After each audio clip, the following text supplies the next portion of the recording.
Check. All right. Actually, I think we're live right now. Hi.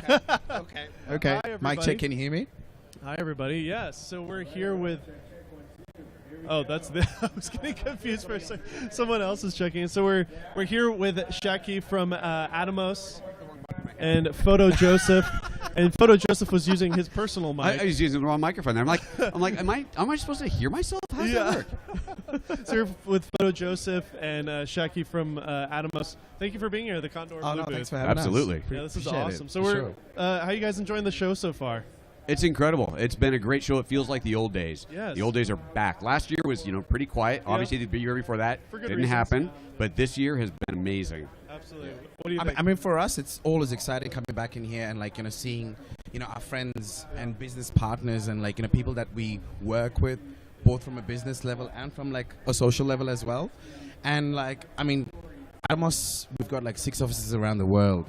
And it's that one time we all get to see everyone in one space. So it's just really wholesome for us. Now it's awesome. It's awesome. Nice. Yeah, same. I couldn't agree more. It's fun to just see all the friends and nerd out with people. It's the one place where we can all just kind of nerd out. Be yourself. Be yourself. That's right. So tell me about what's going on with Atomos these days. We've got a lot of great stuff going on with cloud and editing. It's phenomenal, the technology that we're seeing now with Atomos. Tell me about it. Sure, man. Atomos is known for their monitor recorder solutions. We're just that product that sits on top of your camera, and then we can take that further on what you can do with that footage. Now we've entered this whole new world of going into the cloud space, and it's now taking what you have on your camera, pushing it further with what you can do in post, and also make that faster by going into the cloud, right?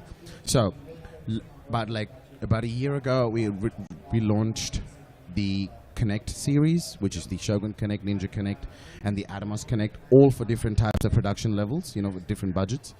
And what that allows you to do is be connected to the cloud, so you could be there out on the field shooting while your editor is getting all this footage on the go, right? And he's just editing away. By the time you're done with the shoot and you get back home, or you're to your edit suite, your edit is all done.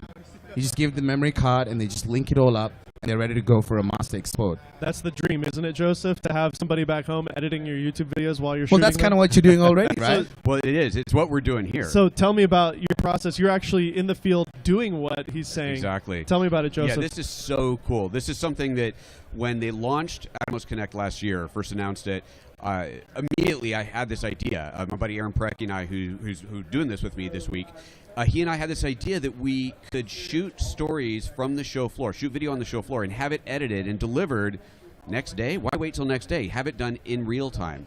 So this is literally what we're doing right here, and that's what this rig is right here. So just to kind of go through what's happening on the surface, I'm going to go through it twice, but the surface area here is we're shooting with the camera mounted vertically, which is recording into the Atomos Ninja 5. On a beautiful cage, might I add. On a beautiful Condor Blue cage. Absolutely gorgeous. Fabulous cage. Love the color motif. So it's recording into the Ninja 5 Plus here, and on the back of that is so spin this around, is the Atomos Connect. Yeah. Now, the Atomos Connect is currently tethered by Ethernet into this backpack here. Let me lift this up. So this backpack, this is a Scalera bonded cellular system. Okay. And now people see this and like, oh, you have to have that. You need a connection to the internet, right? So that can be Wi-Fi. Sure. It can be tethered Ethernet, or you can link it to your phone. You can do a cellular connection. Here at NAB, even Wi-Fi doesn't work. Nothing works here, right? We've had a lot of problems here at this booth. Yeah, it's just way too much interference. So that's why we are, for one, using a tether. The Ethernet cable here is tethering in so that we don't have to Wi-Fi into this backpack, although we could, right? But it's just around here is too sketch. And then this, of course, is giving us that high-speed bonded cellular connection to get a signal out to the internet. So, by the way, screenshot, get that QR code. So you want to go to that QR code because that has an explainer of what's going on here, as well as links to see the footage. So, all right, so we're shooting here. This Atomos Connect is uploading the footage to the cloud, to Frame.io. We have an editor in Los Angeles who pulls the footage down as soon as it hits and starts editing editing it. He's putting those out as vertical shorts that he sends back to us via Nice. Frame.io Yeah. for approval. We approve them, and then we got another person who takes the approved video, uploads them to our social accounts, tags them, and does all that good stuff. Awesome. So that's the basic workflow. Just to get a little bit more specific about what's happening in here. So this is the Lumix S5 Mark II, which is shooting OpenGate 6K. Now, at first glance, you think, well, hold on. If you're shooting OpenGate 6K, why go vertical? Because with a OpenGate 6K, you can get widescreen and vertical out of the same content. But that's not what we're editing from right now. Right, we're editing from a 1080p proxy. So by shooting vertically, the vertical file, the 3.2 vertical file goes into here. It comes out as 16:9, so it's a little bit letterboxed, but it comes into here as a 1920 tall file that is the proxy file that goes to the cloud that gets edited. The really cool thing is I am recording 6K internally.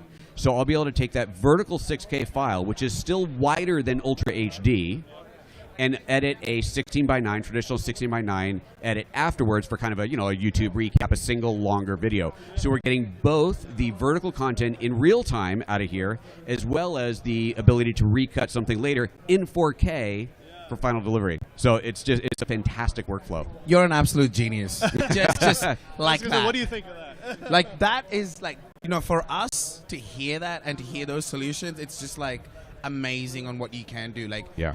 you know, using it vertical, right? You know, we've already got the tools to shoot vertical, but you're like, nah, I'm going to shoot it open gate, get that 1080p, and, you know, make use of that camera to cloud workflow.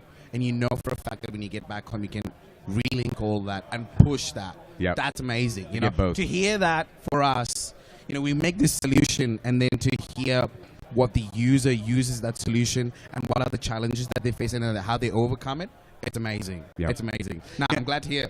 Yeah, and if I wasn't shooting OpenGate, then I wouldn't be able to do the delivery later, right? Because I would still need to be shooting vertically, right? If I put the camera sideways, I'm only getting a file that's 1080 tall, and that's not big enough to do my full HD, vertical full HD social media posts. So I need to have that tall file. Gotcha. So yeah, if I shot 4K horizontal, it wouldn't work. This would Gotcha. break. So this way, I get both. That And 6K OpenGate is what allows that. Is that the limitation of the upload? It's just because network speed too. We don't Right. want to do 4K uploads necessarily. Right, Especially when we're precisely. talking about a proxy workflow. It doesn't matter anyways. Right, So it doesn't make sense. Yeah, it exactly. doesn't make sense. But Exactly. you know, as technology marches on and as cellular data gets better, Sure. maybe one day we'll. Oh be yeah, able to do totally. it, Yeah, I'm but sure. You know, it's probably not that necessary. far away before we will totally be uploading full resolution 4K Sure. proxies. Why not? Why not? But right now, we're doing HD. I It's mean, what like we've another got. thing to think about is also like, you know, data rates, right? Yeah. You know, say for example, you get into the cloud storage, right? Everything these days is like priced by the amount of storage you use. Right. You use Google Drive, it's Yeah. like you get 15 gigs. You want more, you start charging more, right? So when you start uploading files that are like in H.265, you're actually getting a lot for a very little amount of data size. Yes. Yeah. So that's one thing to keep in mind of, right? Yes, you can start uploading files that are like ProRes 422 and 422 HQ. They're amazing to work with on your editing software, but they're data hungry, Oh Yeah. yeah. right? They're So- inefficient.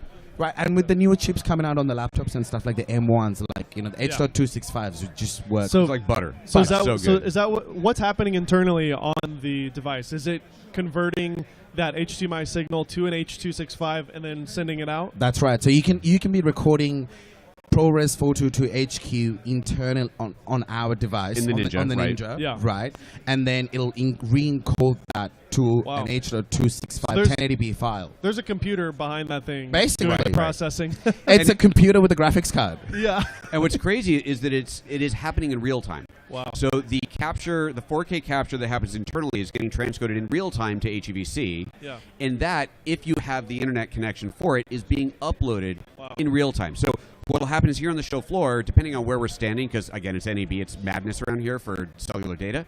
If we're in the bowels of the hall, then sometimes we'll see slow uploads, or they might even queue up a few until we get a clean signal. But if Sure. we're towards the edge by the windows, where we get a really good clear signal, it is uploading in real time. We'll see a little status update on here that says great. uploaded 125 of 128 megabytes. And then uploaded 129 of 131 megabytes. As the file size is increasing, because I'm still rolling, Yeah. it is already uploading. And then we Wow. stop recording, and it goes a couple seconds later, it goes file done. So within a couple seconds of Great. stopping, the file is already in the cloud. That's amazing. The Frame.io, the editor can grab it from Frame.io, and off they go. So, from a shooter's perspective, you don't have to really think about it. It's just going on in the background. You have that assurance, how many clips are going up. That reminds me of, I use a service called Zencaster for podcasting, similar to Riverside. And it's the same thing. Like, as I'm doing my interview, I can see, like, it's being uploaded and, it's like, fully done. Whatever. Absolutely. So. Yeah. And the other thing is also to, like, make a point is, like, say, for example, you were to lose connection, right?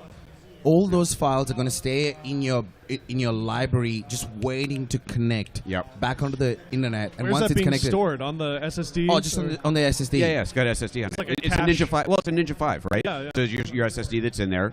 That's what's holding the ProRes 4K files. That's right. And it's holding the HEVC And temporarily, basically. Will you be able to also just pull those proxy files off yourself in post, or is it stored in like a The cache? proxy files go to the cloud. The source files stay on here. Gotcha. The So originals. in theory, once they're uploaded, does the software wipe it from the device, or It's just the HEVC is just cached. It's not It's just stored cached. in there. Yeah, Yeah. Cache. Gotcha. Yeah, it's like so compressed down. Sure. It's so small. Yeah, like sure. once it's done with the process, it just clays it out. Gotcha. So how it But- all works is that it has to verify that it's uploaded? that's right. So Yeah. it'll count the frames. It'll count the time code, and make sure that's all working up. So if it misses something, it'll give you a warning saying that, hey, like that file that just went up did not make it fully through. You can re-upload it again, and it'll just send the missing files back up. Does it? I mean, that makes me think. Does the time code of the file, like we're talking traditional film time code, is that applied to the proxy? Absolutely. as well? Absolutely. Yeah, because you Absolutely. can totally match back. So if the workflow that we're doing here, we're not going to be matching back to the originals. That doesn't make sense for what we're doing. But a more traditional edit where your remote editor is doing a rough cut, you obviously want to be able to match that back to the source, to the originals, right? Yeah. So the file names that are created by the Ninja onto those files are identical to the file names that are on the HEVC. And they're identical duration, identical time code, to the frame, Audio, everything. everything. Everything's identical. So you just go into Resolve or Final Cut or whatever, and you go, okay, no longer working proxy. This is the source files, and it swaps over. Is it? Forgive me. Does the Atomos? Is it a timecode generator? Absolutely. Or do So you can set it up as like a receiver or a transmitter, right? So what you can do is you guys also sell the little boxes. that's as well? right. They're Right. ultrasyncs. The So this ultrasync. has something That's called cool. glue. So there's a little antenna here. You can put a bigger antenna on there, and that becomes a receiver or transmitter for timecode. Oh wow. So if I've got multiple of these on set, one of them I make the server, and the others are the clients, Yep. and so then they're all syncing timecode off the same one. Cool. Yeah. So you were just telling me too about the cloud editing service that you guys announced here. Can you tell me more about that? Yeah, so the latest and the greatest solution we've introduced at the moment is the Atomos Edit, which is an online cloud-based editing platform, right? You can simply access this from like your Chrome browser. You just go into like atomosedit.com and you've got a full NLE loaded up in there. Now, this is like the first unique solution where when you literally hit record on the Ninja, that file gets instantly generated up on the cloud and it's loaded up in your bin, okay? And your editing all happens in the cloud as well, and you can deliver it also from the cloud. Whereas in traditional, traditional is not the right word, but let's take Frame.io for example, right? Incredible workflow. It works for some people, but for some people, they just want to even go faster in terms of delivery, right? Like even that's not enough for them. Because with Frame, you have to download the clips. That's right. That's right. We take that step away, and you just stay all in the cloud. You upload to the cloud, you manage it in the cloud, and you deliver from the cloud. Okay. All right. So it's amazing for people who want to do, Well, what Joseph is doing, would you consider using that? Oh, that totally would work. Yeah. We had to get this workflow in place before this was available, basically. But I think totally could. what he's doing for right now, what he just explained, that would make sense for him. Absolutely. Yeah, Absolutely. totally I mean, the reason why we didn't pass it on just yet is because it's early beta days. Sure. I think like NAB was the first day when we actually used it. I was and, expecting showed you it. to call it beta, but I didn't. I've heard people from the UK call it beta. Beta. Yeah, Beta. beta. That's cool. Yeah. So like, What's it called? It's called Atomos Edit. Okay. And Real what you creative. can do on that is Love it. you could, as soon as you hit record on one of our devices, it'll go up onto the cloud, right? And again, same thing, 1080p proxy workflow with matching time codes. And what you can do is, you can build up your edit and you can export it as an EDL or an XML. So you can actually take it into Premiere or any other editing software you want, Avid, you name it, Sure. and you can relink those original files and finesse it further if you wanted You're to. skipping one there for some reason, but it's okay. So, that's awesome. And then the other thing is also like you could literally share a link to the project with your other content creators or your clients and basically ask them to leave feedback directly on the timeline. So it's like we've taken all It's a bit of a Frame approach. precisely. But you guys work with Frame directly, right? I mean, Absolutely. you have a good relationship with them. Yes, so. yes. So it's like taking all of that and like, you know, and like implementing all that within the cloud. Yeah. And it's just like incredible to like be able to like make an edit on the cloud and then publish it directly onto YouTube, Facebook, or TikTok. Yeah. You could even make like sequences in 9:16 or 1:1 and straight away get on with it. You know what I mean? And the other thing is also that I wanted to like point out is with the Atomos Cloud Studio, we have recently, we're planning to do the integration with the Sony CI workflow.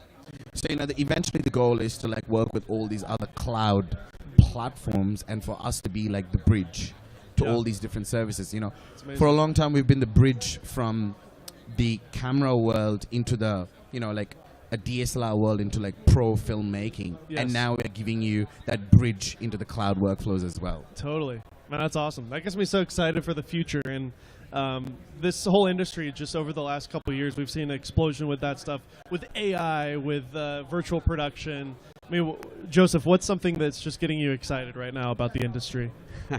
AI, definitely. Unfortunately, the things that I'm super excited about, I can't talk about. But there are some really, really interesting AI-related workflows for this industry that are coming. Awesome. It's super exciting. Yeah. Yeah. What about you? What are you excited about? Same. Like, 'Cause you're also a cinematographer outside right. of your work with Atomos. That's right. So, you know, I've been literally personally using ChatGPT to write treatments. It's incredible. It's incredible. And, you know, it'd be a matter of time before we start implementing that into our softwares and services, you know, Cool, yeah. editing softwares, color grading, you name it. I mean, like, you know, Final Cut, not Final Cut, sorry, Adobe Premiere with the neural network. Yes. The stuff that they do is amazing. I know. Yeah. Right. So imagine that sort of stuff in the cloud. Yes. AI. Like, You're right. Like color grading, AI color grading is kind of just a no-brainer. Like to me, that like, here's a couple of movies that I like. I'll input a screenshot from one of my favorite films, and then it just applies it because using AI. That's it. It does That the makes grade. sense, totally. Like, you know, like that's gonna come, right? I mean, like, you know, we've got like something like amazing. that, very similar on the Ninja Cast, for example, right? You can connect up to 4 different random cameras with completely different color profiles, and you can go like here now, match profile, and it'll like literally create a lot. How does it do that?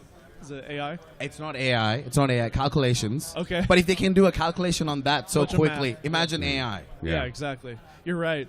That's a big issue is oftentimes if you're a freelancer, you're working with a bunch of other freelancers, they all bring their cameras. One's on a Sony, one's on a Panasonic, one's on a Canon. Yep. And it's just a pain in the butt having to fix all that. I mean, we have solutions, but you know, sometimes people just don't do it the right way. You don't want to get a DIT operator every time on set. You just need to press a button. Exactly. That's it. My life's done.